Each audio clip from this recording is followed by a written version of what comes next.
On that note, I'm going to start. So thank you very much for joining us. Welcome to our webinar, What Has the Environment Ever Done for Us?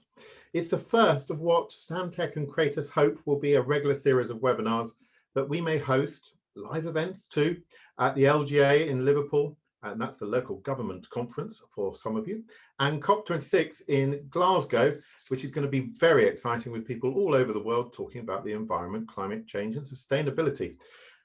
So what brought us all together? Well, responding to the climate change is what we want to look at, seeking to transform the way we work and to live in and create a sustainable way of life. We want to help, we want to get those conversations going, and we'll talk about that a bit more in a moment.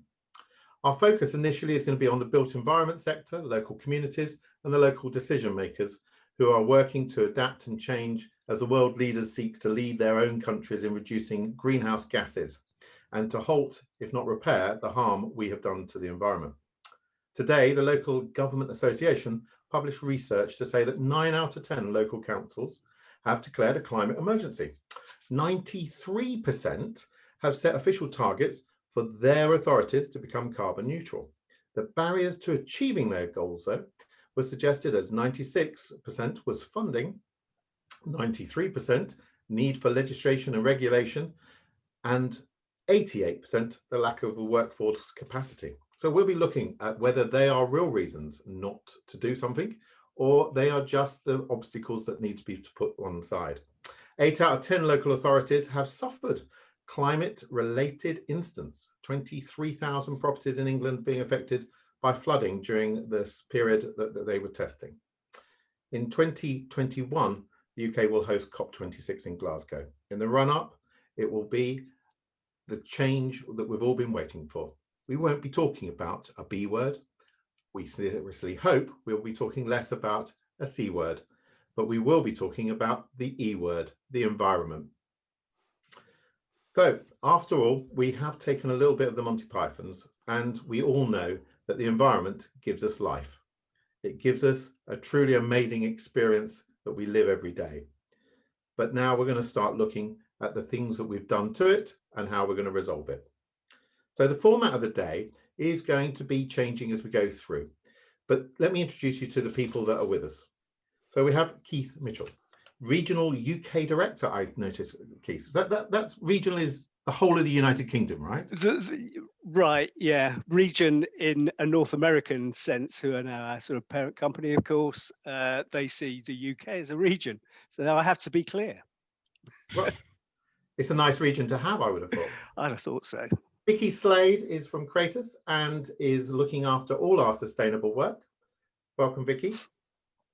Jonathan Riggle is the Director of Energy and Natural Resources at Stantec, and he's standing because you don't wriggle, you fidget. Yeah, all of that, yeah. Okay. And Jenny Hughes, who's going to be having the nicest moment of this event when we get to the Climate Hero of the month, is the Climate Change and Social Values Manager for Stantec. And we have, thank God, a very tolerant special guest today, Jonathan Smales, who will be interviewed by Jonathan Riggle. And Jonathan is the founder and CEO of Human Nature. Thank you, Jonathan. And please join in as you wish. Put us right as often as you wish, because while there are experts here, none of us have got the perfect answer so far. So how's the whole thing going to work? Well, let's go over to Keith. Keith, explain to everyone that's been mad enough to join us this afternoon why we decided to put on this webinar. I'll certainly try. Thank you very much indeed, Nick. Why do we want to talk about the environment? Why do we want to talk about climate change? Why do we want to talk about it now? You know, why is this point so important? Here we are all sitting remotely in our homes, worrying about tier 1, 2, 3 emergency measures and vaccines and all these things that are on the very front of our minds, no doubt. And if that weren't enough, we're sort of also thinking about whether or not Boris is going to be able to do a deal in Brussels and what that all might mean. But actually behind all of that has, over the last few months, has sat this absolute avalanche of policy that has been coming out of government. And it started really with the planning white paper, Planning for the Future. In the summer, we started talking about local government reform. We had a 10-point plan for a green industrial revolution, which was prefaced by Build Back Better, which often seems to be more about build than build back better. But we'll come to that. We then saw a new national infrastructure strategy, a review of a green book, an energy white paper coming out today, and just a week or so ago. And you might think this is a strange one to link in with the built environment conversation, but the path to sustainable farming. Talking about major changes in our agriculture, intensification of farming, and rewilding of large tranches of the UK green infrastructure. This has a potential for having a massive impact, but how real is it, and what sort of changes might that see? And what does all of this policy tell us about the priorities of and our UK government? They're obviously worried about Brexit and repatriating policy to the UK. They're obviously worried about a smart, clean recovery, or any old recovery. They're obviously worried about levelling up and defending the new blue line. And are they worried about growth in one way or another way? Does it really matter, or is smart, clean growth really what they want to try and achieve? Certainly, government wants us all to believe we're going to be at the forefront of a global race to net zero. But have they got all of us on board? If we see that achieving net zero by 2050, by reducing our emissions by 68% from a 1990 base by the end of the decade, if we're going to achieve all that, doesn't that mean that the rest of us have got to play a part in that? And who's been talking to us about what we've got to do? Maybe you think you're part of the UK population that thinks that you don't really need to worry about it, because actually technology is going to sort all this stuff out. We've seen how decarbonising the grid has made a dramatic change in terms of the carbon generation of electricity generation in the UK. Surely, we've seen electric vehicles coming, automated vehicles. That's going to change transport. But actually, transport is now the largest remaining greenhouse gas emissions sector in the UK. And it has been remarkably resistant to change. So why is that? Why is it that we found it so hard to move people to travel about less or in different ways? Why is it that we've been able to change very little about the way that our housing development works and the way our land use planning works? Why do we still have house designs that have 2 cars in the drive? And why is it that we put up with the after effects of all of that happening?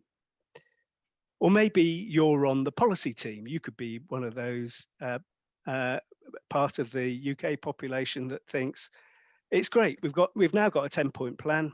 This will get us to meet all of our policy targets. Net zero is well on the way, so that's all fine. But in truth, I mean, I don't know, Nick, how long you've been working in this sector. Obviously, not that long, I'm sure, really. But sadly, I remember the publication of the first policy document in land use and planning to look at integrated transport and land use, PPG 13, 1994, publication of the SACTRA report into the report that declared that roads generated traffic, 1994. We've been writing policy documents on a regular basis ever since then. And I can't really see that that's led to the sort of systemic and radical change that would be necessary to achieve the level of carbon reduction that we're seeking. So what's holding us back? Why aren't we changing? What is it that we've got to do? Maybe we're all part of somebody else's problem team. Somebody else is going to sort it out. Look, I mean, it's all very complicated. Why do we got a 10-point plan? Why can't we have I actually heard somebody in the BBC interviewing a government representative about the 10-point plan for the green industrial revolution, complaining that it was all too complicated. And please, can we just have 5 points instead? Well, why not? Why do we have to bother trying to figure out how all of these complicated things, they're all so difficult. How do we align them? Do we really have the funding? Have we engaged with enough of the people who really matter to try and make that change? Why should we change habits? Why should we change our lifestyle? Why should we spend our money in different ways? Surely we can carry on as we are and just offset all of our carbon and let somebody else do it. Well, I suspect that that's not the answer either. So why should all this matter? I think it's a really important question, because there seems to be pretty universal acceptance that the change is necessary. And in the built environment sector, that we know some of the answers, and we know how to decarbonize buildings, we know how to decarbonize transport, we know how to decarbonize energy, we know really the sort of decisions that need to be made in local government and where the money needs to go. But how do we get all of this stuff to line up? And how do we get the markets that we're working in willing to buy the housing and development products that we're going to need to sell into the market, and implying different lifestyles? How are we going to make that change if all we think is that it's somebody else's problem? After all, what has the environment ever done for us? Why should we change? So why is this so important? That's, I think, a key thing that we want to talk about, and trying to get underneath the skin of the complexity of this issue, try and shed a light onto why certain policies are being developed in certain ways, challenge some of the preconceptions about what's going on in the way in which the development industry is working, and figuring out how all of our roles might be able to adapt to be able to move forward on this agenda a lot more quickly, radically, and in line with a way that creates a community that people want to live in, as well as protecting the environment over the long term. So those are my aspirations. Nick? Well, I think they're very noble, very good ones. Johnny, what are your aspirations for this? It's to have a conversation about the trickier elements of the transition to being a net zero country, or even a net zero globe. Tend to find that a lot of the kind of narrative over the last 25 years, and I really look forward to talking with Jonathan about his experience over his illustrious career, because as an environmentalist myself, I don't eat mung beans, by the way, before we get onto that.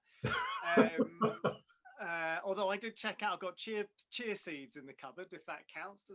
Can I put a reference into Boris to see whether I can count as an environmentalist because I've got chia seeds?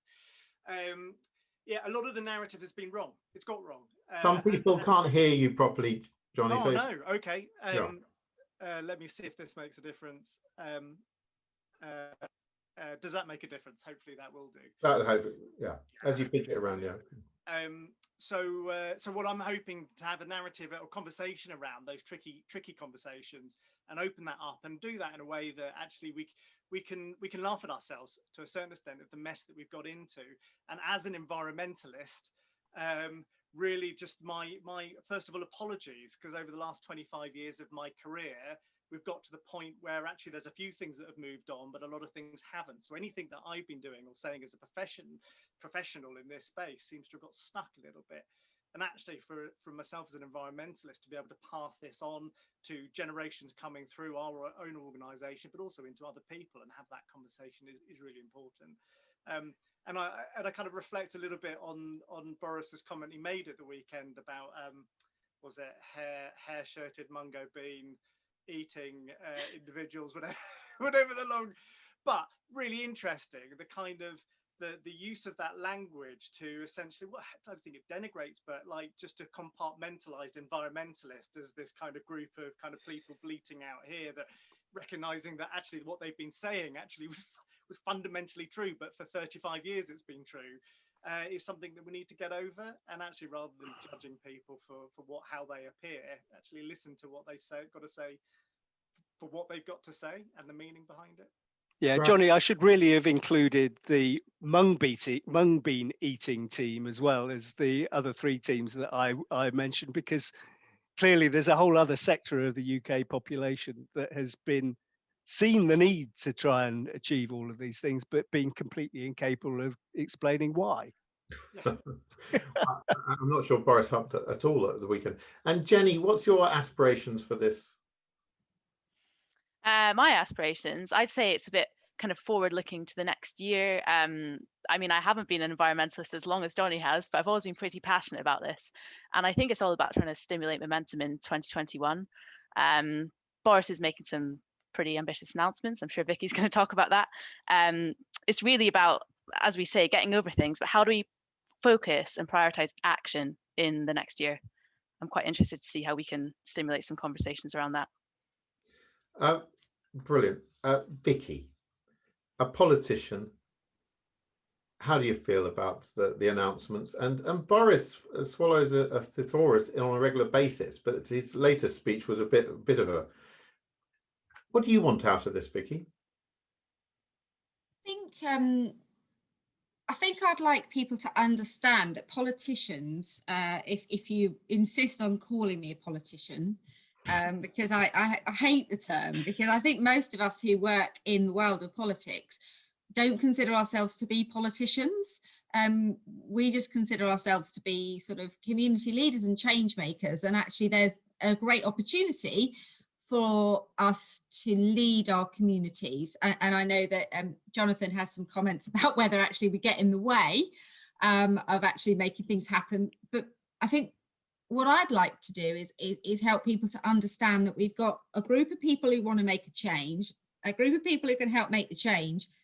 But actually, those of us who are involved in politics, in order for us to be able to make the change, people have got to vote for us. And sometimes these decisions are pretty unpopular.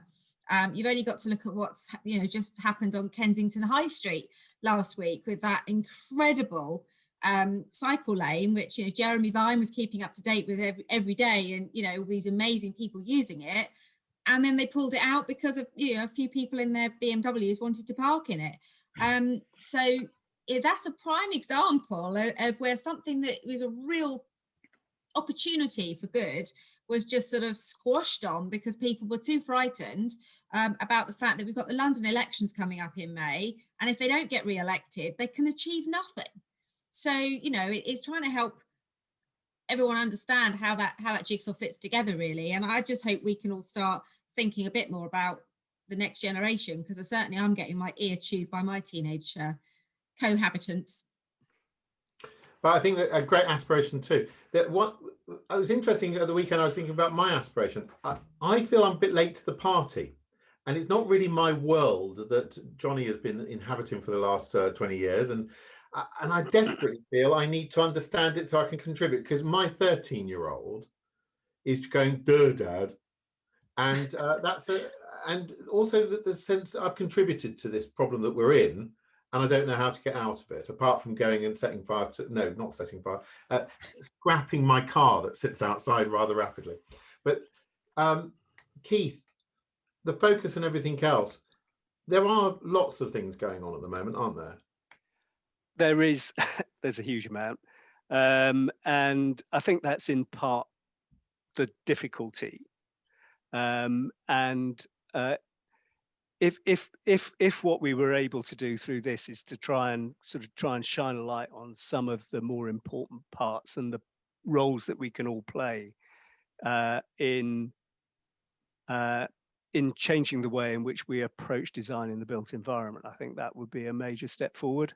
Part of the problem that Vicky relates, Kensington High Street is one great example of it, is and in fact you alluded to it in the sort of dad reference, is that, you know, we've all been brought up, you know, wanting certain things, having certain values, believing that our own self-respect and self-actualization is reflected in our ownership of a car or going on a holiday, and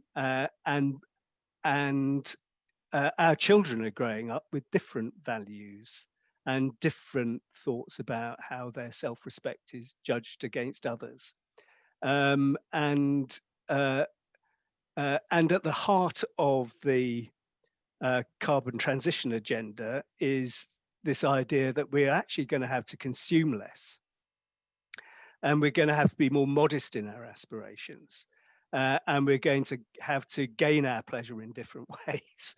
And these are really, really tough messages politically, Vicky. I mean, absolutely. You know, how do you sell that? You know, it's not just good enough to say that technology will solve everything. Certainly in the short term, you know, electric vehicles, great, we can decarbonize the grid, but can we get the energy in the right place? Will it be in a place that is suitable to serve its communities from a design point of view? Will it create the places where people want to be? You know, all of those massive sort of interrelated funding and design issues that we need to solve.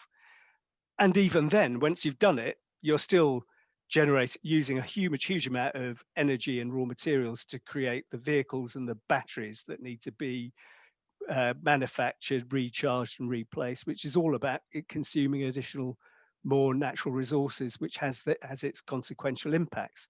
You know, until we reduce our consumption as a society, you know, that we're never going to really sort of be able to make the whole thing stack up.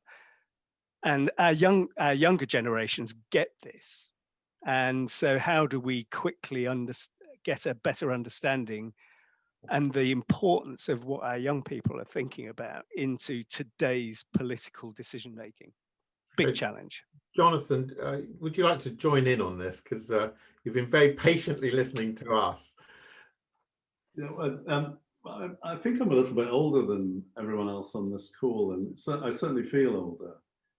And I've been involved in the environmental movement and sustainability now for about, I mean, it is literally 40 years for me. And I've heard every generation say that it's the next generation that has got these values and views, and that they'll drive the change. And I reckon I've probably been through 2 of those now. And actually what you always find is that they're not the ones with power, we are. But I mostly wanted to talk about the framing of it, actually, because it used to be in the 70s and 80s that we talked about all the things you'd have to give up to live a green life, and the piety was just overwhelming, you know. And also I just think it's a bit wrong-headed, and anyone that doubts it, come with me to Copenhagen for a weekend and you'll have more fun than you've ever had before. You'll be breathing clean air. There's incredible social life on the streets, people sitting out on the streets in street-side cafes. Terrible weather, but they people cycling everywhere, not just because they've got longer legs. I mean, they do actually, as a matter of fact, but it wasn't caused by cycling. But you know, it's just this. They have a waste incineration plant with a ski slope on the top. You can dive into the harbour from a swimming pool that's been made as part of a regeneration project. You know, it's the future. It's certainly, if you live in a city, you can live. They call it hedonistic sustainability. It's the sense that it's not about how much you can give up, but how much you stand to gain by creating a kind of clean energy system, a different way of moving around, which is so much more social and friendly and healthy. These are good things. You know, we have a national health service to try and make us ill from all the things that, you know, if we address the clean environment and public health issues, so fewer of us would be ill or have different kinds of ill health in the first place. So I just see it the other way around these days. It's about how much we have to gain, while also, weirdly, you know, safeguarding the future for future generations. But it is us. It's not going to be our kids. It's be too late. You know, Greta Thunberg's already too I mean, she just won't be in power as the Prime Minister of Sweden soon enough to make all the changes that are necessary. It's us now, it's business leaders, it's community leaders, it's everyone at every level thinking not just about policy, but about immediate actions that we can take that have traction really quickly. And you know what? The more of those you make, however small, they become cumulative and everything gets easier. And so think again, cycling in Copenhagen began in the 60s because the parents were really disturbed by the lead pollution, the heavy metal pollution for children in infant schools. So they began a campaign to reduce the traffic next to schools, and it turned into a cycling campaign over 15 years. They redesigned their streets to make it safer to cycle. More people cycled. More people appreciated the health benefits of cycling. They did more, they did more, they did more. More cycle routes were put in place. And now, 53% of journeys in the centre of Copenhagen are by bike. What is it in London? I think it's about 4%. It's just become easier and better because of everyone taking actions at every level. Becomes this incredible surge of good energy on these kinds of issues. And I think you've brilliantly sort of summed up our hope that we're part of the good surge of people coming together and making things change. I think also the point about the responsibility is very much how I feel, but it's a lack of confidence to actually go out there. So I'm looking forward to getting more confident about not being an old fogey who doesn't know what Jonathan Riggle's talking about, really. But the starting point with that, though, and just to echo Jonathan, is that you're not an old fogey. And then if you look at age as a concept that we're all going to live longer, there's an eventuality to an aging population which we've got, which is a completely different conversation. That actually one of the biggest economic kind of troubles ahead is how do we deal with an aging population? Yeah. People are fitter, healthier, more active in their 80s and 90s. So if you're 60 now and you've got another 40 years of living, and the question is, well, how do we resolve the impact on the planet? Because I've still got 40 years to live, and bring that back. So if you're 50, you've got another 50 years to live. If you're 40, you've got 60 years to live. We'll discuss the next 40 years at a later date. What I do believe is that we've started off something completely amazing, and I expect to read about it in the Sun newspaper tomorrow. Hedonistic sustainability. We are transforming very quickly the language. I'm going to stick that on a leaflet. Nick. I know everyone who's watching this is writing it down. That'll get me the support in the boardroom. That'll get me the support in the council chamber. Hedonistic. It's fantastic. On that note, we're going to completely ruin the mood by trying out part of our agenda is to look at a new policy every month, and it will be difficult to choose which ones. But when you're sitting planning webinars, you just think, well, what shall we talk about? And then today, the government did it for us. So, Vicky, tell us all about the energy white paper that was published and you eagerly read.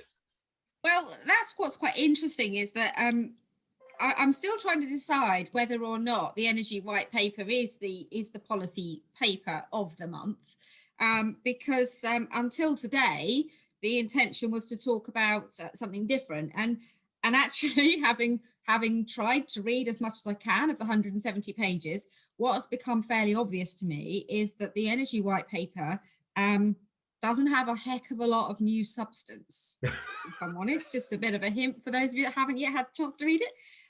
There are a couple of bits in it, but bearing in mind that we had, Boris's 10-point plan, and then we had the national infrastructure strategy, and now we've got this, and obviously we had the the virtual sort of seminar at the weekend. Sort of it does feel a little lacking in substance. So there's two great things in it which I think we should be relieved about. The first is that we've only got 16 days, is it, and counting, until we're no longer compliant with EU. Good God.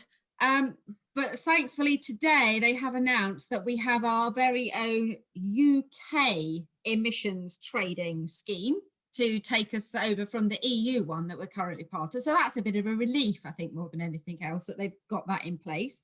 And frankly, I think that's probably the reason why this came out today, was just so that we got some good news about the EU.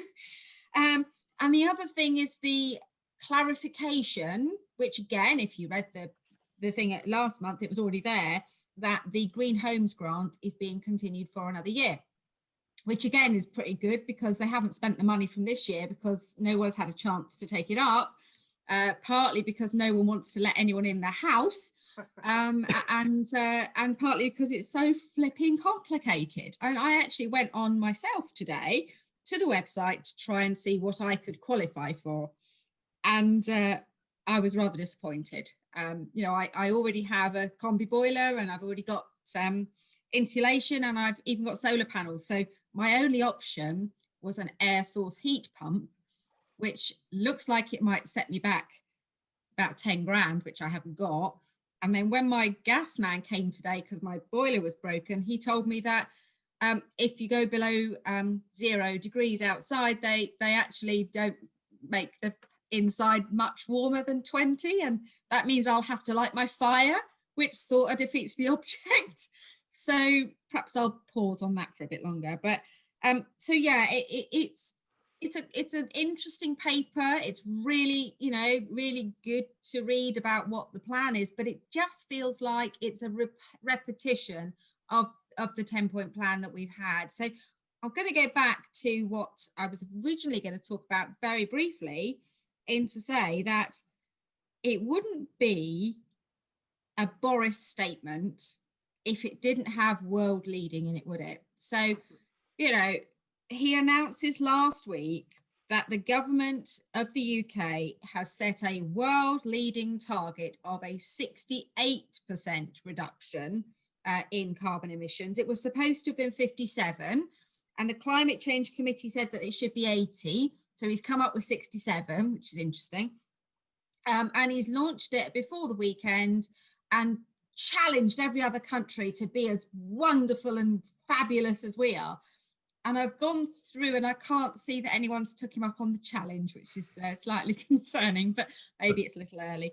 But just looping back, it's great to have that optimistic target, but the Climate Change Committee have said that we're not on track at the moment to achieve the 2050 targets we've already got. So call me a cynic, it does feel like it was a bad news day, and we needed to get something positive out there. And it had been a few days since they'd said world beating, and so he came out with this, because it's 68% reduction from 1990, and I've done the numbers. From 1990 to 2018 we've dropped 44%, and to get to the 68%, we're only going to do 42% in the next chunk. So, you know, and in all of that time, going back to what we said about, you know, bikes, we've only cut 5% from our emissions from the transport sector. 5%. It feels like there's a heck of a long way to go. So I think this is a great policy. I think if we can do it, that'd be amazing. While we're still subsidising fossil fuels more than we're subsidising renewables, that feels like a bit of a mixed message. So policy statement of the month is world leading target 68%, but I'll believe it when I see it, particularly as if I can put my marker down for April. April is when we're expecting Department of Transport to issue their zero carbon decarbonisation of the whole transport sector in April. So I'm going to get ready to read that one and hope that that is our April one, when we find out how we go from 5% reduction in 18 years to, you know, a 50% reduction in the next 8, unless they're going to stop it raining, because I know my kids complain when I make them ride to school in the rain. Well, and when the Department of Transport does come through with its policy, please look very carefully at all the regulations about private aircraft and whether there's an exemption for old ones owned by the Secretary of State who doesn't want to upgrade his fuel emissions. But anyway, Nick, can I just say, international shipping and aviation is excluded from that 68%. So they can have they can do what they like. And all imports, just to be clear. Yeah. So, you know, when you eat food that comes from, I don't know, the Caribbean, that's not included in the carbon accounting. And perhaps I could just add as a rider that the big reductions that have happened so far have nearly all come from the shift from coal to gas, and gas is a greenhouse gas. So all the easiest stuff has now happened, and it gets cumulatively more difficult. And there's a rather important global stat on this, which is something like 79% of the world's energy still comes from fossil fuels, and that all of the total amount of clean renewable energy, all it's done is dealt with the increase in energy demand in the world. It hasn't actually cut the use of fossil fuels. And I say that not because I'm depressed about it, although I am a little bit, but we just need to understand the real nature of the challenge that we've got. And because we've been an industrial nation longer than anyone else, our sort of moral responsibility actually is to be carbon positive incredibly quickly. And actually we're one of the countries with a coastline and enough wind and enough sun and enough geothermal actually to deal with that fairly readily. And as we do, we can become, we could become world beating actually in those sorts of technologies if we applied our minds to it. Well, very positive. Jonathan, Johnny, it's time for you to interview Jonathan. Oh, thank you very much. Yeah, so yeah, we've got a long way to go. I'm an optimist. I thought it was very interesting to see in the Energy White Paper the first time that I'm aware of things like greenhouse gas removal being cemented within a policy position to enable that, and actually knowing, you know, teams at Edinburgh University, Oxford University, Cambridge, who are really investing time and effort at major greenhouse gas removal technologies. That's got to be part of the suite of things we deliver out in order to achieve our targets, because we can't just do it by everybody cycling. It's just not doesn't work that way. So with that, I mean, it's an absolute pleasure to welcome Jonathan to this conversation. I've known Jonathan, and I was looking back in my records, Jonathan, almost a decade now, from the days that we first met up in Rugby. Jonathan, as already said, he's had an illustrious career in the world of environment and sustainability. I didn't say that, Jonathan. You said that, actually. Let's be fair. I've had a career. It's true. Yeah, what a career! Absolutely. Starting all the way back from your days at Greenpeace as MD there, through to the Earth Centre as the chief executive. From the days that I first got introduced to you at Beyond Green and then into Human Nature, your development business. But with all of that background, you have, and I look to you, I listen to you often, a very great understanding of the sum of the parts of the concepts of sustainability and sustainable development. And here in the context of what we're talking about in terms of sustainable development, it'd be good to get your thoughts on what does sustainability mean, because it started off as a verb, to sustain. Then it became an adjective, sustainable development. Then at some point, and you could probably tell me in the last 30 years, somebody turned it into a noun. And I hear this expression all the time, but what about sustainability? Well, what does that mean, Jonathan? Well, before trying to answer that intractable problem, I should just point out that my career has actually been a regression from being at Greenpeace as a director and a campaigner to being a consultant, and now I'm a developer. I mean, what on earth is going on?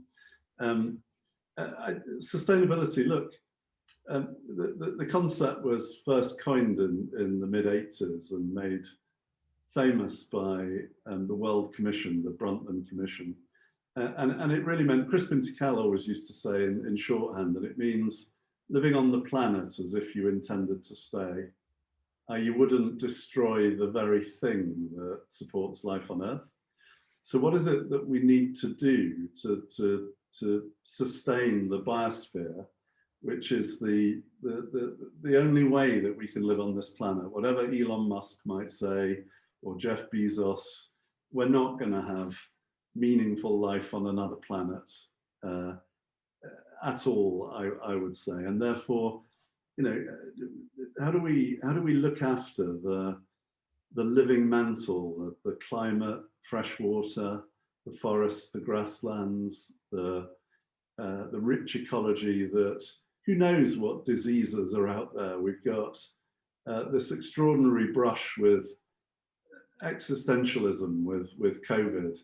Where's the next coronavirus? And will ecology still have the bacteria and the richness to be able to help us to fight these diseases? Will the erosion of nature mean that we're more vulnerable?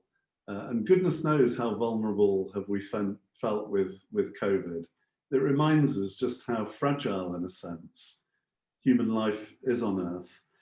But sustainable development was criticised because it looked like it just meant as much development, economic growth as you can have. And just in a vague way, could we protect the planet as well, please? That's what it sort of came to be seen as in the 80s and 90s.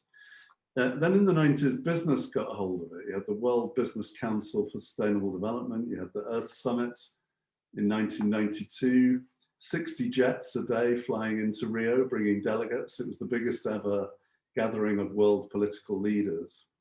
And you know, climate change became an issue that had science behind it. We now have satellite images that can show us really precisely how much precious rainforest is being lost every month around the world. We've got David Attenborough and other luminaries in mass media showing us these things. And so sustainability came to dominate, in a sense, in this discourse, because environmentalism gives the impression that all we care about is the environment. That in Greenpeace, you would have campaigners to try and stop whaling. And for them, whaling was everything. And it's why we hired them, actually, because they were so almost like psychotically focused on this one thing. But you can't design a global economy or a global society or a global culture or ways of living around environmentalism per se. You have to embrace the human side. What is growth? What is development? What kind of economy do we need? What kinds of industries? How do we apply our incredible ingenuity, the science base that we've got now, the technology that we have to craft better lifestyles for ourselves with a fundamentally benign economy? And actually, I would go even further now to say it needs to be a regenerative economy. So I talked about carbon positive. We need to take carbon out of the atmosphere. And the rich countries with this wealth of science and indeed cash, ultimately, comparatively, still for a few more years yet, perhaps, to invest in this transformation to create a way of living and a way of making things and moving around and growing food and building, farming, that is not just something that can be sustained because it regenerates natural habitats and cleans the air and mitigates climate change, but actually is better. So walk on a rewilded farm with set aside. You know, my old mentor and boss, Peter Melchett, the rather unfortunately named Lord Melchett, he was the chairman at Greenpeace, had this very beautiful farm in North Norfolk that he sort of rewilded while farming. You know, it's not instead of. And it was just crazy. You'd walk out of this house in the morning, there'd be like a fox, an owl, and a bunny. It was like a sort of Disney cartoon. And you forget what we've lost in a way, particularly in farming.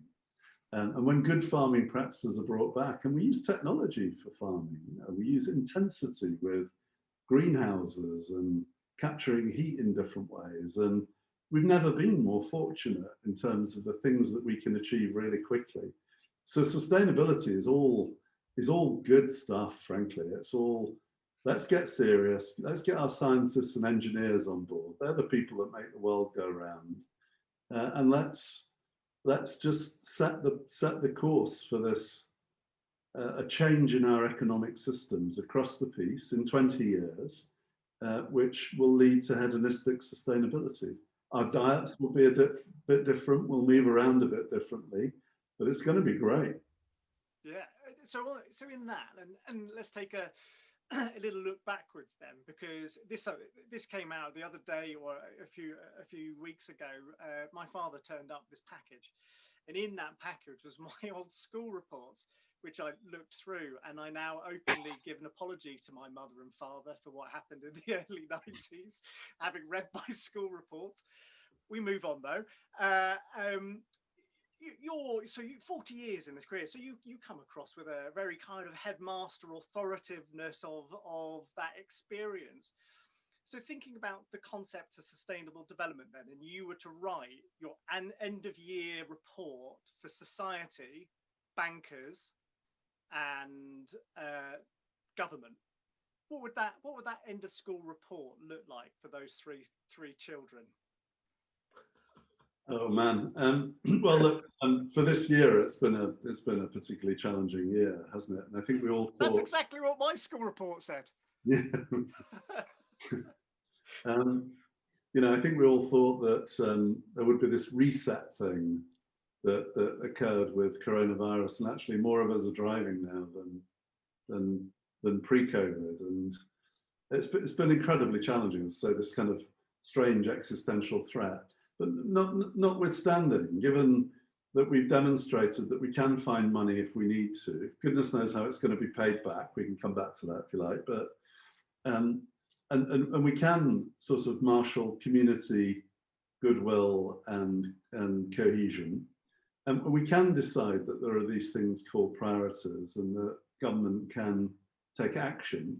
When you apply those things to, if you genuinely think there's a global environmental problem, if you genuinely think that social justice, as I do, is an integral part of addressing environmental problems, then I think that we can address them. So by that measure, by that standard, I would say, in terms of leadership, and given how exceptional we are, according to our Prime Minister, this, you know, Great Britain, with Dominic Raab saying Britain must lead the way.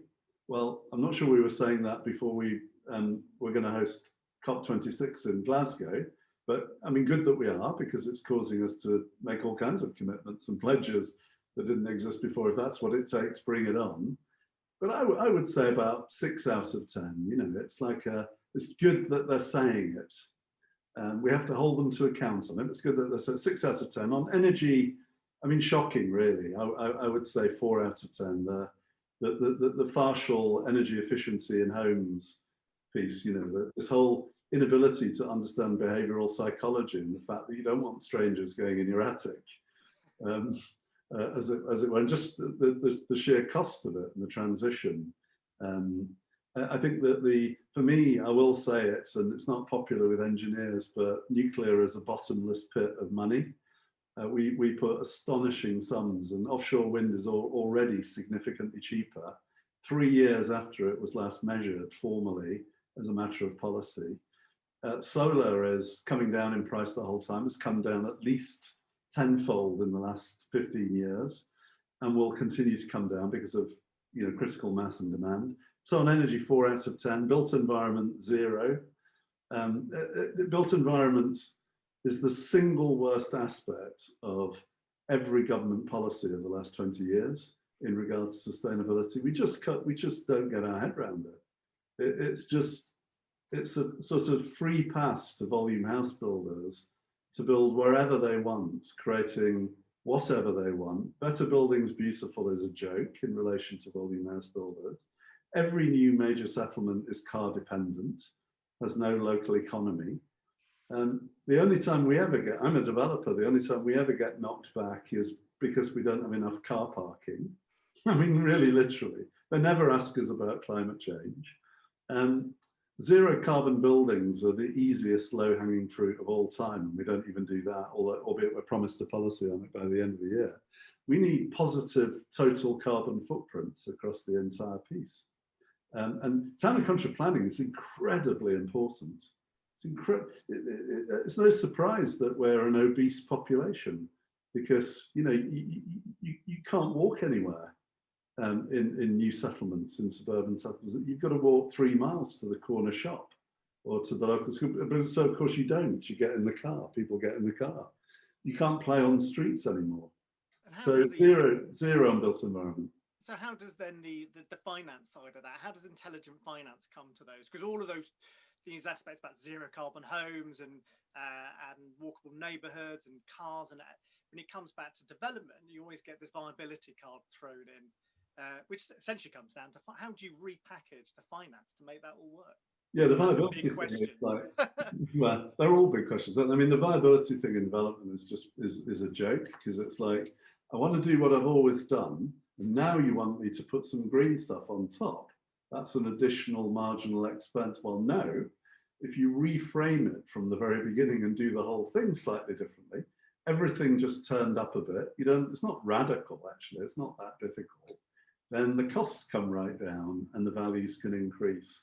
So it's just an intelligent reframing. On the investment side, look, it's starting to happen, actually, because of campaigns that customer campaigns, businesses becoming the great hope of the world sustainability movement.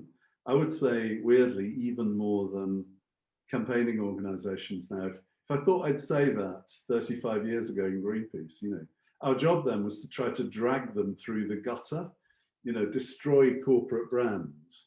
And now you're thinking, I look at IKEA and I'm thinking, oh my God, if we had a government that could even think like that in terms of reinventing its entire business around purpose and circular, and innovating, and the creativity that it releases is just unbelievable. But on finance, Johnny, you're quite right. It's very light touch at the moment. So there's this thing called impact investment, and it is a sort of tidal wave that's coming. But at the moment, it's still putting solar panels on out-of-town warehouses and having one car parking space rather than two. And it's about outputs. It's, have you got a carbon strategy? Well, yes, we have. What actually happened? What was the outcome? And so we need investors to get behind outcomes and start looking at systems, not individual components. It is coming quite fast. I'm conscious of time, and I've got one final question for you. So a short response to this. 7.8 billion people on the planet, give or take a few million here and there. About 4.6 million of them have got access to the internet. And this is being recorded. It's most likely going to end up on the internet. You've got one message to give 4.6 billion people who hopefully will pass that message on. Who are all listening to this. Who will all listen to this. What is that message?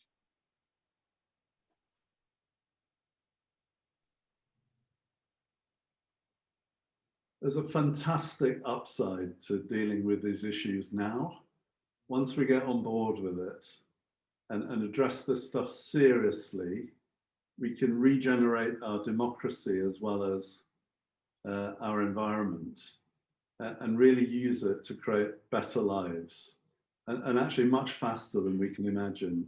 The modern world has incredible advantages. We just need to deploy them in a really systematic way. And on that note, I'm going to intervene to keep us on track. But Jonathan, thank you. Johnny, thank you. I'm going to switch things around because I want Jenny to tell us all about our hero of the month, because Jenny's been putting a lot of research into it and has got quite a deliberation going on. Quite a lot of deliberation. Okay, yeah, it's a category I've taken quite seriously because we're trying to inspire people here and bring some positive news at the end of the year. So I thought I'd run through a few people I considered on my hero list before telling you about who I'm actually going to nominate. So firstly, one of the big names of the year, it's already been mentioned, Sir David Attenborough. He's a national treasure. I don't think anyone can dispute that. And this year, more than ever, he's actually raised the bar and no longer just informing us about the challenges, biodiversity crisis, climate crisis, but he also, in his landmark series Extinction, he also put set a challenge for our green recovery. He put lots of actions in there and asked us to take action. So he's up there for one. However, I would note that some people have questioned what he has done for the environment. I'll just leave that there. Another person who's on my shortlist, and for one reason, it's because she popped up when I Googled who's at the top of green heroes and climate heroes. So Caroline Lucas, she topped the Women Power Hour from BBC Radio 4 this year. She's had some fantastic time as an MP in Parliament, and they awarded her this prize for being fearless in holding power to account with unparalleled experience. She was the first Green Party MP in England and Wales, the only one to maintain her seat throughout the decade. So she's undoubtedly done some amazing things through politics. So that's one. And a third one, I thought, okay, who's another huge name this year? So not just this month, Greta Thunberg. We've all mentioned her. She's also done an incredible job in terms of holding politicians and the world to account. She has emphasized the action needed is still nowhere in sight. She stuck to her message throughout her time in the spotlight, and she's become a huge symbol globally. However, some people would say she's slightly a bit of a doomsayer. I would say that. And whether she has done enough to sort of, she puts power to the people, but have people been inspired to act? That's a different question. So those three, they made it onto my shortlist. And then I kind of scratched my head a little, and I actually thought, okay, so a hero, what do we define as a hero? It's someone who is admired for courage, outstanding achievements, noble qualities. Is that actually what we need here? We've all been talking about action today. And I'd just like to reflect on something I heard that was quite interesting in relation to the climate crisis. What do we actually need as people who want to move and take action? We need compelling stories that give us purpose and give us meaning to take action. And for me, in this last year, I'm going to take a slightly different slant. So my green hero for this year, is going to Brewdog. In August, they announced that they were going to be the first carbon negative beer company. I think given the conversations today, I'm even more happy to say that they're on my nomination list, because they're truly going to allow us to live a hedonistic, sustainable lifestyle in future. They're a top 20 beer company in the world, so they've got huge reach. And I think that they're in sort of announcing that they're going to be carbon negative. They've set out a really clear package of how they're going to get there, where they're investing.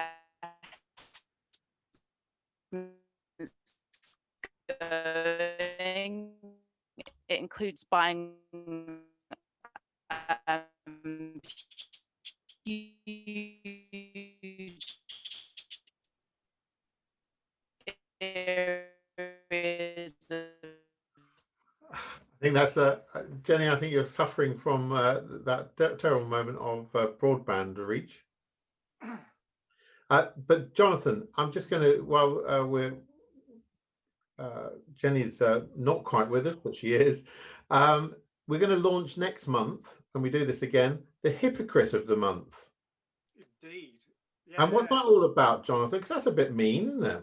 Well, it is and it isn't, actually, because one of the aspects that I've certainly discovered over the last 20 years plus is a real struggle for us to be able to hold a mirror up to ourselves and realize, the actions that we're all taking actually all contribute to impact on the planet. And we quite often get stuck in a impasse between being fear of being criticized and doing the right thing. So I know automatically come Glasgow next year, there will be a headline paper, Jonathan's mentioned it already, Global Climate Summit, and everybody flies to Glasgow.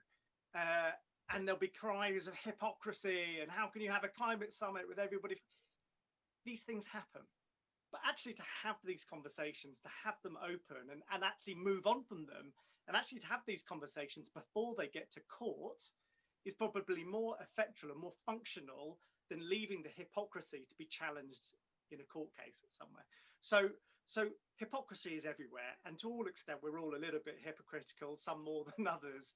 And if you're not hypocritical when it comes to climate change, in which case you're extremely self-righteous. So either you're being self-righteous or you're a hypocrite. So you can't win either way. When it comes to I'm going to cut in because we've got just a little bit of time left. Jenny, I'm so sorry that we didn't hear. We've come to the end of our webinar. What I think all of us would like to encourage is we've got a nomination for Hypocrite of the Month, by the way. It's Boris. But we've had a wonderful conversation. We hope that people who have watched will send in their ideas for what we should be covering, because this is a forum that we want to help people understand what they can do and to air some of the big issues of the day. and with the elegance and eloquence of Jonathan Smales, try to answer them and make us all feel a lot more positive about the task ahead of us. And on that note, I'm going to finish the webinar. Thank you so much for taking part, everyone, and thank you for watching us. We'll be back next month, I think. Everyone.